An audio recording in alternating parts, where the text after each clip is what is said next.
Slogans originally by the NDA BJP Modi government sounds hollow. Slogans like Sabka Saath, Sabka Vikas on the one hand, and 15 crore labor working class of this country on nationwide strike. This is nationwide strike by across the board more than the 10 most prominent trade unions, which is the entire labor movement of the country. Who and what has led to this stalemate? The Congress necessarily puts the blame squarely at the door of the government. The Congress stands in full solidarity. The Congress believes that the approach of the party BJP in power as well as the NDA government regarding labour reforms is opaque, non-transparent and motivated. They are deliberately making diverse statements, running with the hare, hunting with the hound, to mislead the labour working classes and the people of this country. We hope and trust that just like the British East India Company did a lot of things to benefit a very small, select, elite class of persons, the NDA BJP, a well-known Soot Boot Ki Sarkar, is not doing things to benefit 5, 7, 10, 12 crony capitalists, special friends. Please remember, friends, that the trade unions had issued and have repeated a 12-point chart of demands. There are specific points there and suggestions about privatization to be limited, not to be done at all, or calibrated in specific sectors, be it insurance, be it railways, be it defense, and so on and so forth. It has sought increase in bonus ceiling. It has sought coverage of provident fund and health workers' insurance to be widened considerably by including construction workers. I'm not going to details. The 12-point charter is available. Now I can understand there may be differences on one or two nitty-gritty issues, but the government has been insensitive. The government has been completely oblivious to the largely just and fair demands. For months they have not addressed it, and they have now led to a very sorry stalemate nationwide, excluding the myth of Sabka Saath, Sabka Vikas. As with everything else, the Modi Sarkar remains a Soot Boot Ki Sarkar, which makes tall claims, uses great words and oratory, but on the ground fails the faith of the people in this country who need this support of the government the most. And friends, let me go on to another worse, more striking, deplorable example of Soot Boot Ki Sarkar and helping and promoting of crony capitalism. And it's a little technical, but I want you to kindly pay attention. The issue of MAT, minimum alternate tax. Now, minimum alternate tax is not the issue. It has always been there for 10-15 years. It means that a company with zero profit must still pay some minimum tax. The issue is that with the law remaining the same, notices or demands were raised for capital, for MAT on capital gains made by FIIs, etc., whose permanent place of residence may be outside India. Now, point number one is, during our time prior to 2014 June, July, no such controversy erupted. We don't know the details. There may have been some notices sent demanding the same thing. That's an individual tax assessment exercise by the individual IPO. But the point is, after the Sarkar came, not only were the notices sent but prosecutions and full action taken and launched demanding MAT on capital gains from FIIs and foreign investors prior to April 2015, even those which had no permanent place of residence in India. When this issue came up after the new Sarkar, the finance minister said categorically, in a characteristic banter, he said, this is 40,000 crores. How can I leave it? Can I give up?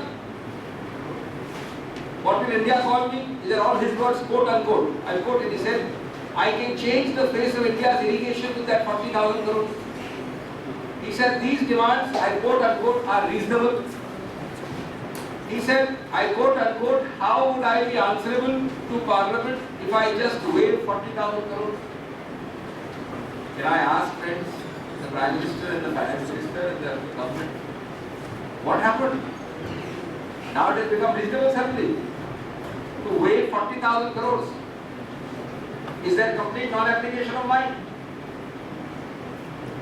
Is this a true Surpurti Sarkar which is giving a whopping bonanza of 40,000 crores which the Finance Minister was deprecating just a few months ago? Remember, he passed the budget. In the budget, in a speech, he specifically said, I am maintaining it for the period prior to March 2015. So if he found the notices bad, the CBDT would have taken a policy decision. The budget speech would have been different. The new budget would have been different. They are talking about the past only. So the future doesn't exist. Now, of course, there is a bit of a humor here, because the CBDT tells us that the figure was 6 billion, 3-4 billion rupees, which is about 611 crores. But somebody seems to have misled it as $6 billion, which is where you get 40,000 crores. We don't know, this is the government statement. It is clear, and let me summarize it in 4 or 5 questions before you. Number 1, this government has no application of mind to anything. Question 2, is the correct figure $6 billion or 6 billion rupees? There's a vast difference of 50 times between the two. 3, if the finance minister of this country found this demand, he called it, I did not call it, he called it 40,000 crores, reasonable 3 months or 6 months ago, and said that he will not pay it, how would he answer Parliament and would do 40,000 crores of irrigation works for India? How today has it become suddenly reasonable? This is question number 3. Question number 4. There is a ruling of an advanced tax authority. You know, there is an advanced tax authority by statute which gives an advanced ruling, holding this to be a valid demand. Has the government overlooked it? 5. What is the point of taking refuge behind this committee report, Shah Commission report? You see, the law is the same. Some demands were sent for MAT. If they were bad, you should have shoulders broad enough for the CBDT to take a policy decision, or the government to take a policy decision, or the budget to change it. Having declared that we will continue to recover the old demands, having said so in the budget, in the act of the budget, the act of Parliament and the Lok Sabha, to wriggle out of it, to give a bonanza to your corporate friends, be it foreign investors or others, you set up a committee called the Shah Committee. This is something which is a policy decision. It has to be taken by Parliament, by the government, I'm sorry, and then put in Parliament, or the civility can take it. I also want to ask the 6th very important question. The finance minister officially said, if I give up this 40,000 crore, remember it is this figure, not ours, India will be called a tax haven, quote unquote.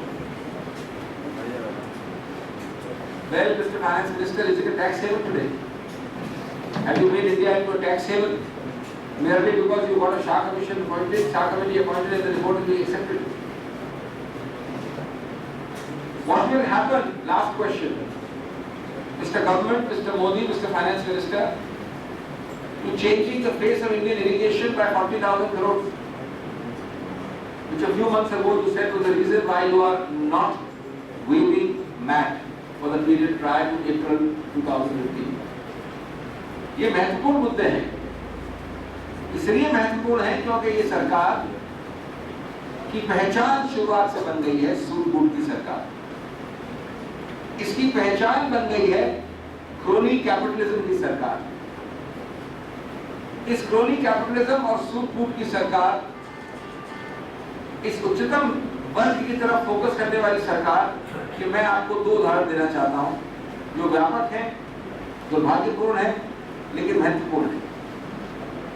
एक example है Amity के विषय में minimum ordinary tax. Minimum ordinary tax का कोई मुद्दा नहीं है अपने आप में, क्योंकि 10-15 साल से ये टैक्स है, ये टैक्स लागू होता है उन भारतीय कंपनियों में जो जीरो प्रॉफिट होती है। अब मुद्दा ये हुआ कि डिमांड्स कुछ रेज की गई इंडिविजुअल आईटीओ द्वारा उन विदेशी विनिवेश वालों पे, फॉरेन इंस्टीट्यूशनल इन्वेस्टर्स पे कैपिटल गेन्स के ऊपर एमएटी लगाएंगे हम, ये डिमांड की गई। यद्यपि उन एसएससीज का ऑफिस और कार्यालय भारत के से बाहर विदेश में था। अब अगर ये नोटिस हुए पहले तो सरकार के पास दो बड़े स्पष्ट विकल्प थे। एक था कि सीबीडीटी इसमें एक नीतिगत निर्णय लेता और इन सब नोटिस को ड्रॉप कर देता अगर वो गलत समझते हैं, या सरकार अपने आप ये नीतिगत निर्णय लेती और अब 2 वर्ष के 2 बजट दे दिए इन्होंने, दोनों में से किसी बजट में इसको ड्रॉप कर देती।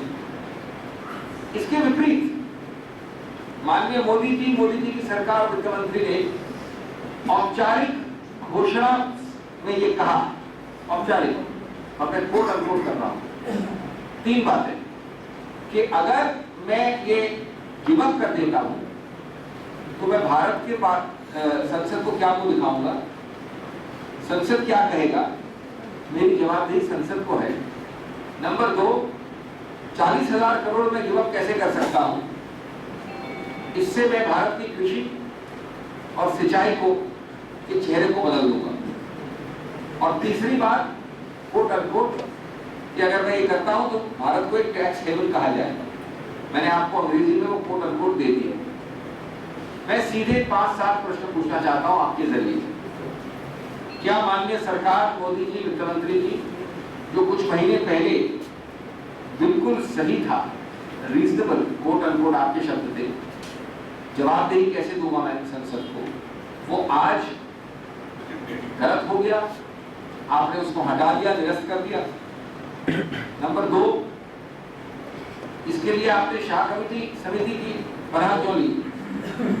आप तो जानते थे 2 वर्ष में आप सीबीडीटी द्वारा, नहीं तो अपने बजट द्वारा, अपने संसद के एक्ट द्वारा ये 2 बार कर सकते थे। तीसरा प्रश्न, दोनों बार आपने उल्टा ये कहा कि आगे के लिए नहीं, हम पीछे के लिए एक पैसा वसूल करेंगे, औपचारिक रूप से कहा। चौथा प्रश्न, एडवांस रूलिंग जो अथॉरिटी होती है टैक्स के मामलों में, उसकी इसमें निर्णय है कि नहीं, ये पुराने समय के लिए वसूल होना चाहिए। आज अचानक आपने एक समिति बना के उसको खत्म कर दिया। 5वां प्रश्न, क्या ये बड़ा एक जैकपॉट, एक बहुत बड़ा इनाम जो दिया है आपने, ये सिर्फ सूट बूट की सरकार के जो विशेष चाहने वाले हैं या जिनको ये सूट बूट की सरकार चाहती है उनके लिए किया गया? क्या आम आदमी के लिए अगर, या अच्छे टैक्स पेयर्स के लिए अगर ये नीतिगत वेवर मांगा जाए तो क्या देगी सरकार? क्या जो कुछ महीने पहले इसके करने से भारत टैक्स हेवन बन जाता, आपका औपचारिक स्टेटमेंट है कोट अनकोट में, वो आज टैक्स हेवन नहीं दिखता है क्या? ये 40,000 करोड़ का भारत की सिंचाई का आंकड़ा कहां से लाएंगे जो आपने वायदा किया था कि मैं सिंचाई के लिए इस्तेमाल करूंगा? मित्रों, ये जाहिर है कि सरकार बिना अपना माइंड अप्लाई किए, बिना सोचे समझे वक्तव्य देती है, निर्णय लेती है, नीतियां बनाती है, उनको निरस्त करती है। ये यू टर्न की सरकार नहीं, ये फ्लिप फ्लॉप की सरकार भी है। इसमें आपने देखा बैट में पूरी तरह से। और दूसरी सूट की सरकार का उदाहरण है अखिल भारतीय स्तर पे जो श्रमिकों का अब हड़ताल है। लगभग 15 करोड़ 150 लाख लोग इस देश के जो श्रमिक हैं, जो सबसे बड़ा तबका है वर्किंग क्लास का हमारे देश में, 10 से 11 सबसे महत्वपूर्ण अग्रणी जो ट्रेड यूनियंस हैं, उन सबके मेंबरान अखिल भारतीय स्ट्राइक में जा रहे हैं। इसके लिए कौन जिम्मेवार है? इस स्टेटमेंट को किसने बनाया? कई बार और कई महीनों से 12 सूत्रीय स्पष्ट बिंदुओं के साथ लिखित डिमांड्स हैं। उन डिमांड्स में अधिकतर सब बहुत ही सही लगती है, प्रथम दृष्टि पे बिल्कुल रीजनेबल है, और आज तक सरकार ने बताया नहीं कि उनको क्यों वो निरस्त कर रही है, ध्यान नहीं दे रही है, जवाब भी नहीं दे रही है। उस पर क्या है मांगे? उदाहरण के तौर पे मांग है कि कुछ विशेष क्षेत्रों में, रेलवेज में निजीकरण, प्राइवेटाइजेशन, इंश्योरेंस में, डिफेंस में, या तो बहुत कंट्रोल्ड कंडीशंस में होना चाहिए और कुछ क्षेत्रों में होना नहीं चाहिए।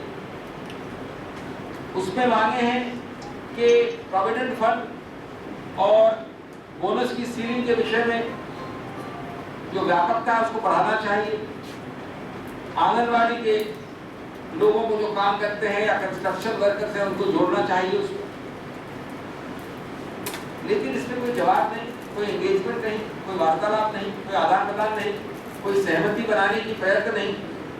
वही एक बादशाह, एक मालिक के प्रकार का अप्रोच, जैसे कि ईस्ट इंडिया कंपनी ने विशेष कुछ 10-12 लोगों के लिए बहुत सारे काम किए, नीतियां बनाई। उन्हीं 10-12 लोगों के लिए, क्रोनी कैपिटलिस्ट के लिए, विशेष मित्रों के लिए श्रम की नीति हो या एमएटी की नीति हो, क्या उन्हीं के लिए बनेगी इस देश में? क्या हमारा गणतंत्र और लोकतंत्र इससे ज्यादा गहरा, गंभीर, व्यापक और ऊंचा नहीं है?